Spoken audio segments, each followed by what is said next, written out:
Sure. Leadership is a topic which is a very simple word, but it means a lot and is the most important thing for any organization to get the right leader in place, and the leader carries on with the role and deliver results for, I would say, three sets of people. You have your employees, then you have your customers, and the third set of people, shareholders. Right. So when the leader delivers results for all these three people, he would be treated as a successful leader. And to do all that, it's a very complex thing. Very few people have been able to get it right, and even if they got it right, it was just for a short time. Very few people have done it for a long period of time. So there are some examples which we can talk in different contexts. They have delivered great results. But if you really want to create a formula, it's very difficult. Experts have spent a lot of time, many books have been written, many seminars have been done, and people are still figuring out, what could be the best way to describe leadership and what could be the formula. I can talk a little bit about that, what MIT Leadership Center has created as a model, and I think that is the closest what I see to describe leadership and what it requires to deliver results. So MIT Leadership Center has come out with a model called 4CAP model, and it's all about capabilities of leadership.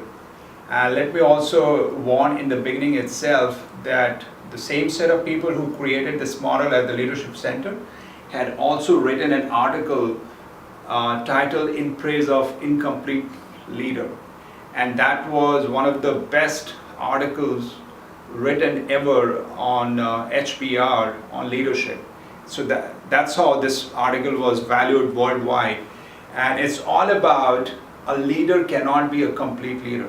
So in a realistic term, we have to accept that any leader taking over the role of leadership would be incomplete when you look at the model of leadership, what MIT Leadership Center calls 4CAP model, and how that leader goes and builds a team of people with complementary skill to make sure that other areas where he or she is not so strong, he or she has more people to support or work along with him or her. So let me explain what this 4CAP model is, and it's all about 4 areas, 4 capabilities. And when you realistically look at any leader, you would find that they do struggle in some areas, and the rest of the areas they would be very strong. That's the reason they are in the leadership position. So I'll explain that on the board to make it easy. So it starts with sense making.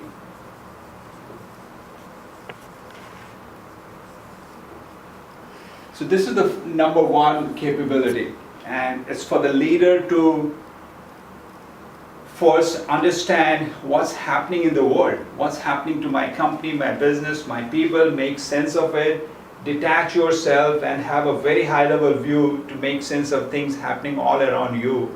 And then from there you move ahead, and then you look at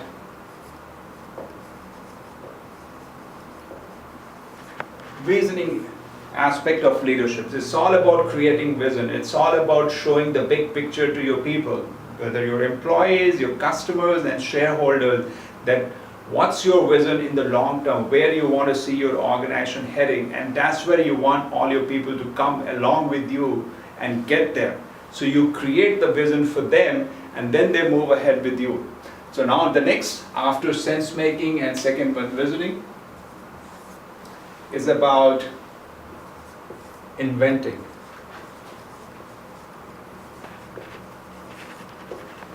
So the third one, when you talk about inventing, it's about making some changes, making some innovative things in your products, your offerings, your processes within the company. And that's when you create something new, which is about making some changes within the organization or out there in the market, then you see that all that is actually now going to create some innovative results. And when you have this going, people actually continue to work with more excitement and high level of motivation for you. And then the last one is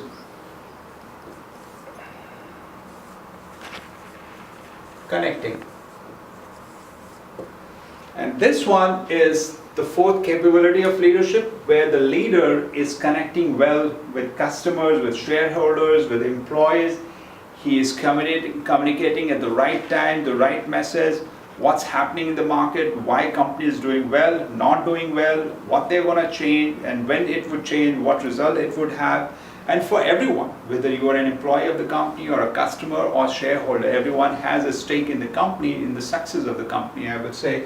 And that's where this fourth capability of the leader makes a lot of sense when you look at the four capabilities for a leader. And that's how this 4-cap model has come into picture, and I see the closest how you can describe.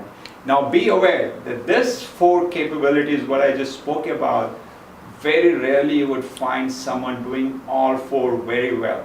So leader has to build a team of people who have some complementary skill to support the leader to do a good job on all 4 areas. Now, while doing all that, a leader is known for his own leadership signature. For example, I am leading a team or business, I would have a certain style, certain signature which people would like to know about me.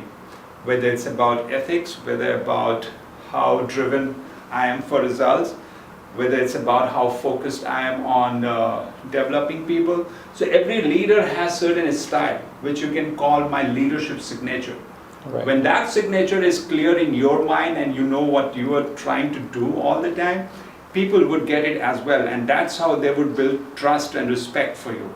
And it's very, very crucial that when you have these 4 capabilities, that in the center you have your leadership signature. And with this in foundation, you can go and build 4 capabilities to deliver results for these 3 sets of people which I talked about in the beginning: your employees, your customers, and your shareholders. Very quickly, fantastic. I want to know about, if I'm a scientist in a research organization, not in an industrial or corporate setting, how can you generally do you have a sense of how that translates to a person who's not purely a businessman or a business professional? Yes, so it's all about delivering results. Right. And when I say delivering results, doesn't mean financial results, doesn't mean the number of papers, number of theses. It's also about when you're working with people, what results you have created for them or delivered for them. For example, you have a team of co-workers, you're working in co-worker capacity or the leader of the team, you also have to see the results you have delivered for them in terms of their own aspirations. Because everyone has an aspiration to grow in their career, have a better work-life balance, have a good work environment in the system or organization you're working in. So in all these areas, have you been able to deliver some great results which have made their life much better, their learning experiences greater, and of course their production on the research papers or theses and other things, have they gone up and produced some better results, which in other words is the result of your leadership. So I would say no matter where you are, as you are growing as an individual, you start working with more and more people. So ultimately then it's your respect in the eyes of other people, or your credibility is heavily dependent on what results you have delivered for other people. Sure, it's a very exciting topic, and as a student of this Sloan Fellows program and earlier in my corporate experience at Dell and other companies, that was always the big question, that how you can get more strategic in your thinking. And it requires a lot of efforts to sharpen your strategic thinking. So in brief, it's all about making choices, because you have many options available in the market with your business, that what you can do. Now, as the leader of the business, you have to make some trade-offs.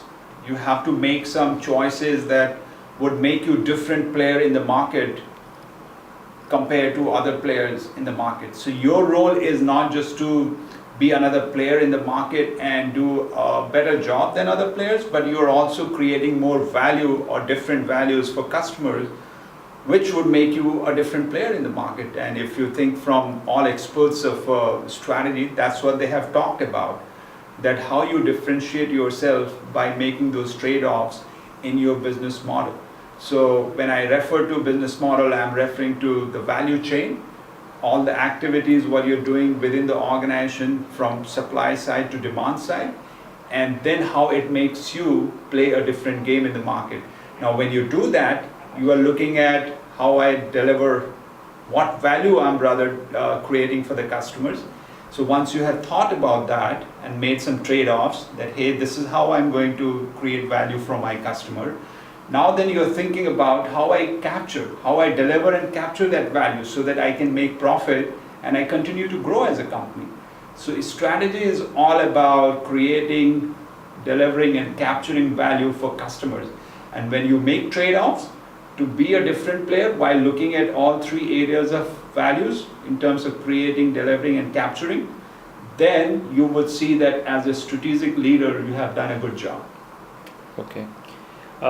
Can you exemplify it through a diagram or something which has a visual graph which explains what you said and maybe adds to it a little bit more, so you can make use of the board? Sure, I can do that.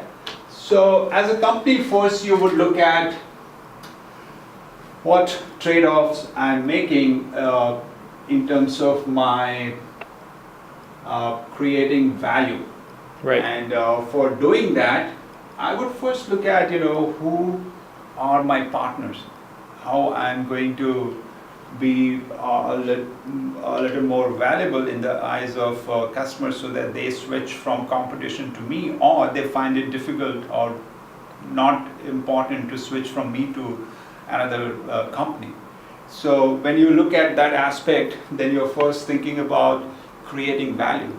So there are many ways to look at about creating values, and then you move on to delivering that.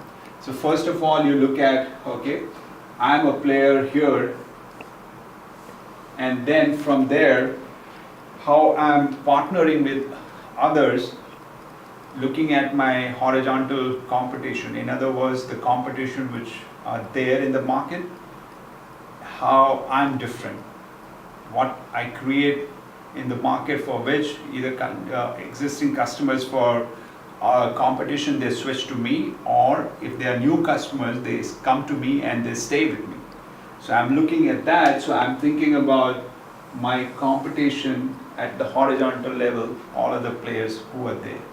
Then I'm thinking about, okay, so once I have looked at that aspect and creating value, now the challenge I have, how I deliver and capture that.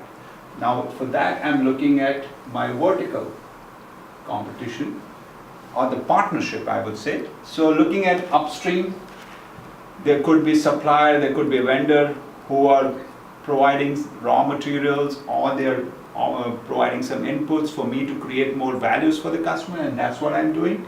And then I'm taking help of downstream partners, whether they are retailers or distributors, those who go and deliver to the customer. So what relationship I need to build, because there would be some competition that who's going to capture more value. Am I doing that, or my downstream partner going to do more? So with that, then I look at my vertical aspect, and then I decide that what trade-off I want to make at different levels, and then I go to the market. And I keep changing whenever there's a right time to change in this partnership, both looking at horizontal and vertical.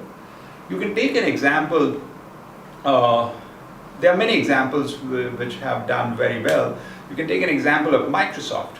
Look at, they are not directly out there in the market selling their software, because they have to sell their software along with the hardware. So they have partnership with some hardware companies, like they have partnership with Dell. But the profit they make is much higher than what Dell does. So Dell is here, for example, selling products to customers along with other hardware companies. But Microsoft, as an upstream partner, is selling software to them when the products are sold as OEM products directly coming from brands like Dell. So as an upstream partner, Now, Microsoft is actually having customers, so they have more control on customers because customers don't have many other options, so they want to buy Microsoft. So Dell and other players don't have many options, so they have to have Microsoft software on their hardware pieces while selling to the customer. So being an upstream partner, also Microsoft has better control on customers, and that's the reason they are making more money or more profit on their business versus the hardware partners they are doing. So this is what you have to decide, how big you are and how you control the market and customer, what role you can play. So this is one example of Microsoft, Dell and other hardware partners I talked about. You can look at Apple. So Apple, how they control the market, they virtually control most of it, and that's the reason they made more profit. So they were not just supplying to someone to go sell the hardware or software, rather they were actually controlling software to hardware and then going to the market, and they created more value and they captured most of it, and that's the reason they are one of the most profitable companies on earth. And thankfully, most of the roles I have done so far, I have been able to execute pretty well, and I have been appreciated for that. And yes, there were times where I could have done much better, so I learned a lot. And also in last 1 year at MIT, I spent time with some of the experts of execution. One of them was Don Sull. He has written several books, and he had a course on executing in volatile market. So it's even more challenging when you are operating in today's volatile market and global market, which keeps changing every now and then. And of course, in the past, I learned a lot from another expert, Rancher, and he also has written several books on execution. So some great experts all around. The real challenge is having understood, can you go really do those things what you have learned? And that's again, execution challenge of your learning. So to me, execution is all about formulating a strategy which itself is executable, because oftentimes we find that leaders or the teams who work on a strategy, they don't think strategy to be executable in the first go itself. They think that execution would come later. I would say it should be right there as the core of your strategy. So as you develop your strategy and start working on what should be your final strategy to move ahead, you keep execution in mind, that whether I can or our teams can do this as part of execution or not. And then you go and develop your strategy. And then what you do after having had a strategy for your team, you move ahead and start doing actions what you have planned. So execution then converts your strategy into results. So you look at strategy, execution is the link between strategy and results.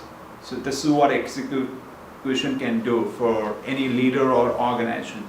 Now, if you think about what is this execution all about, I would say it's about leadership, it's about processes you put together in place for a successful execution. It's about right people in the right role. So when you get these things in order, then you would see you are showing results as well. So first of all, when you have developed a strategy, you have looked at different components, you have some good data points, you have some good processes in place to ensure that every action is being completed in a timely manner, and you have a mechanism to track the results of those actions. So not just strategy being on paper, but in reality, how that strategy is actually getting delivered. And you have a feedback mechanism to complete the loop, that whatever you could learn from actions being completed, whether they worked or didn't work. So through the feedback loop, you have a process in place also to adjust your strategic initiatives. So if you have to make some changes, you get together with your team, look at the results, make changes, and again you go back and execute. So you are completing the loop and going back and again taking those actions. So that process being in place with the help of data points and good system in place. So nowadays there are tools, there are other technical help provided to do that in a very efficient manner. And most importantly, what you have to see that you have the right people in the right role. Because oftentimes it's all about people who have to go deliver the strategy, or rather execute their strategy and deliver results. And we see that we don't have the right people. Either they are not fully aligned with leaders' vision and strategy. There are some gaps. They may be saying that, hey, they are on board and they would go, but they're not fully committed. Or you don't have a capable person in that role. So you have to really decide that whether you want to go ahead with the same team, make some changes, or move people around and put them in the right roles, and then you go ahead. So that has to be really of prime importance for any leader to execute strategy for delivering results. Great, guys. It's a great area to explore further and learn from the work already done with the help of practitioners and theorists both, I would say. So execution continues to be the biggest challenge for leaders. People may talk about strategy and other things, but we have seen, going by data points of several research agencies, that it's execution which is really making the job difficult for leaders to deliver results. Even for entrepreneurs, we know the numbers that 90% of the startups don't succeed, and what actually goes wrong. So let's talk about that execution. When we have strategy in place, and it's not static, it's very dynamic, and the world and market also changing very rapidly. So you cannot just formulate a strategy and treat it like forever it's going to be the same strategy. So first you create a feedback loop, a mechanism through which you keep checking what's working, what's not working, what changes you need to make, and you make some changes, and then again you test whether they are working or not. So that's very important. And I talked about people being in the right role at the right time. So that being in place also very important. Now you look at some of the tools and processes you need to have to ensure that your execution is being done the way it should be, as they call it, flawless execution. So for every single component of strategy has to be translated into some actionable item. What actions you're taking to deliver results against that strategic component, whether it's about your market share, it's about profitability, it's about expansion of your market or product development, whichever way you look at it, and all the components. So you translate into some very actionable item, and then put some ownership, have some people named there who is going to drive what action, how much time that person has, and then what should be the goal, what should be the results in some quantifiable numbers. So when person is being given the ownership of that action, knows that within that time frame I have to deliver some results, which may not be the final result of the company performance, because that's the outcome of many other things being done in the company. But if that team or the leader of the team has been given the ownership of that action, for example, someone has been given the role of generating leads in the market through marketing activities or some other events, etc. Now, if that ownership is with one team of marketing organization, we have given timeline of 3 months or 6 months, said, okay, you would be contacting, for example, 1,000 potential customers. Now, out of 1,000, how many leads can be generated, what you can call warm leads, for our sales guys to go focus and convert into a final order for the company. Now, when you break into these smaller pieces and you start assigning that action to someone with timeline and a quantifiable number, like I talked about 1,000 customers, then you say, okay, 800 would be warm leads, and then 800 would be handed over to sales. Sales may find no, not 800, maybe 400, maybe 300 can be actually your potential customers to close the lead. So you have a target, you have given some number, so people are focused on that. If it gets better than that, it's even better.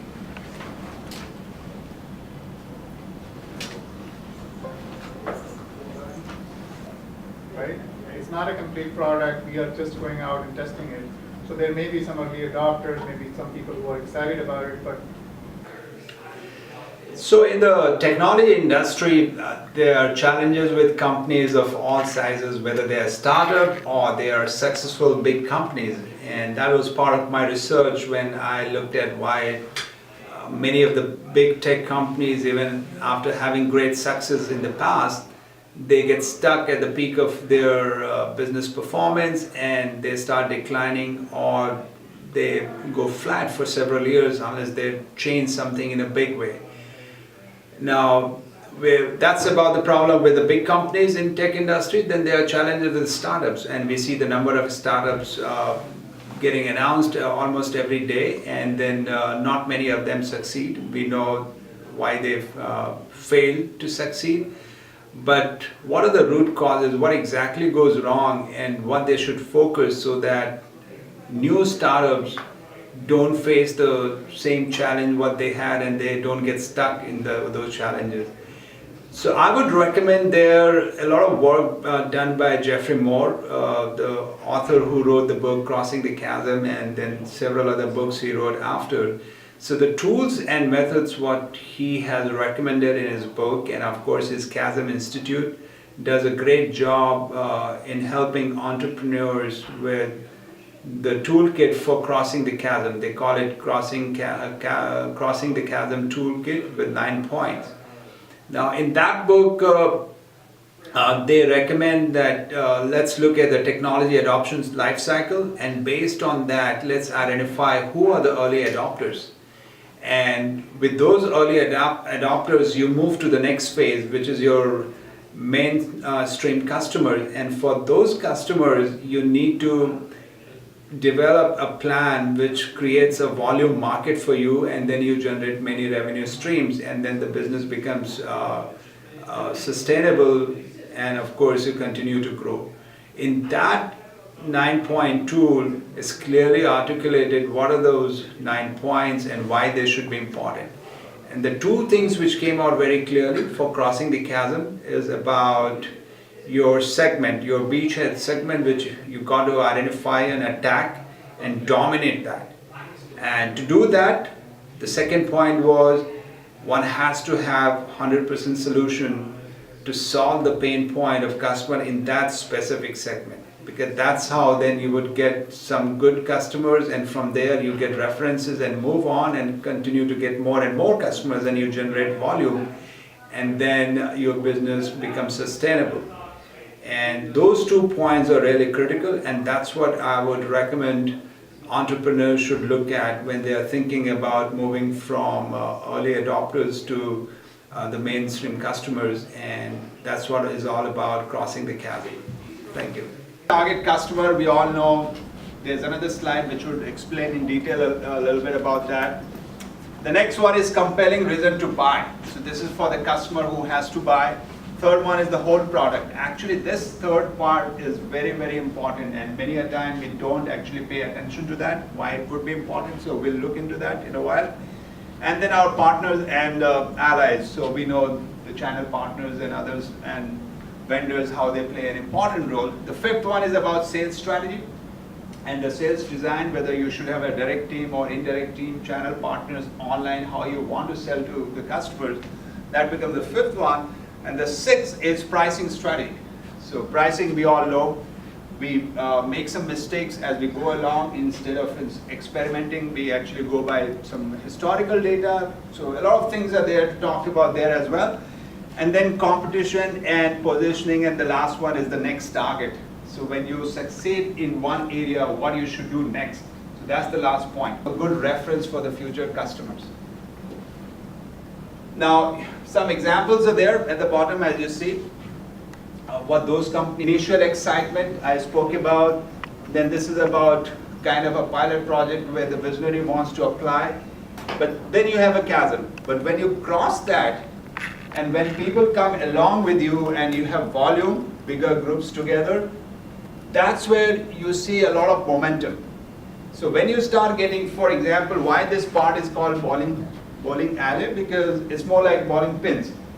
So when you have first big customer or anyone who does a pilot project for you, that becomes a good reference for you. And then you go to the next customer. And Right, so India as a market has got certain pluses which anyone from any other country should look at, even if you're an American or any other citizen. Number one, India as an economy is one of the bright spots, one of the few bright spots, I would say, across the world in terms of growth. Growing at 7.5% continuously is a big achievement for Indian leadership and the people of India, and looks like it will continue to stay at that level or even higher. So that's number one. Number two, India is going to be the biggest country in terms of population by 2028. And with that kind of population, when you have the right policies or the economic growth, with the government policies which would support that growth, it would be really a great opportunity for any investor. If you look at the initiatives like Startup India or Digital India, you hear some great things already announced by the government for the business people and the startups. Even if you look at the startups, number three, I would say, look at the startup scene. India has the biggest number of startup, ranking number 3. Only US and UK has got more startup companies than India. And the last number I had, it was 4,200 startup companies in India. And almost 3 to 4 new startup companies are emerging almost every day. So that's a big number in favor of Indian economy with the startup sentiment there. And the next point, you would like to see that how Indian economy has been growing. Indian economy is driven by consumption, unlike China, which is more about export economy. Here, the economic growth is also leading to higher consumption by the people of the country.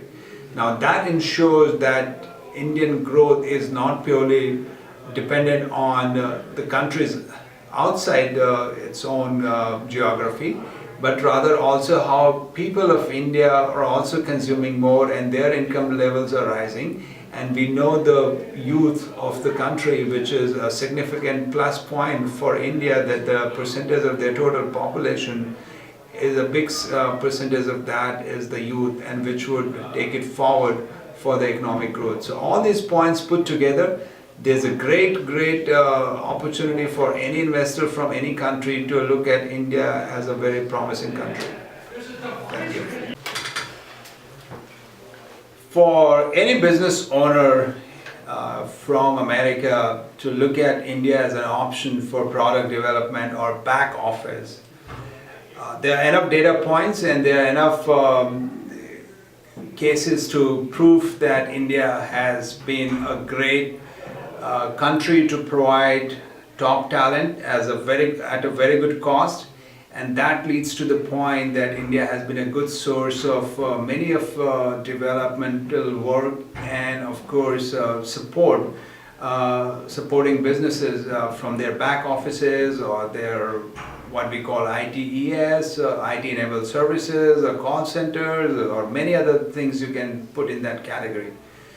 Now, number one, what one should understand is not just the work what they are doing for other countries or other companies from outside India. India as a country has also developed a lot, and if you ask anyone who had any images of India and when they actually traveled, initial excitement I spoke about, then this is about kind of a pilot project where the visionary wants to apply. But then you have a chasm. But when you cross that, and when people come along with you and you have volume, bigger groups together, that's where you see a lot of momentum. So when you start getting, for example, why this part is called bowling alley, because it's more like bowling pins. So when you have first big customer or anyone who does a pilot project for you, that becomes a good reference for you. And then you go to the next customer and the next jobs. Then now you see, those were individuals. Now you see a group on the slide. So if you look at the real data points in terms of all Fortune 500 companies or many other customers from around the world who have their back office, or they have outsourced their product development or any other support services, they all are getting very good results.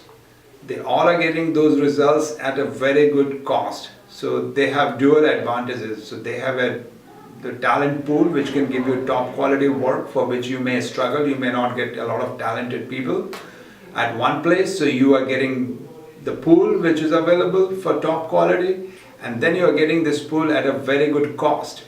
I wouldn't say one should think about cheap or expensive. It's a good cost for your business. So you would be doubly benefited by this availability of talent and the cost benefit you have. So anyone who is thinking of India should just go look for some of the good service providers or the companies who operate. There may be some companies who may not be able to deliver. So if you do your check and you look for references, you will definitely find a company who can help.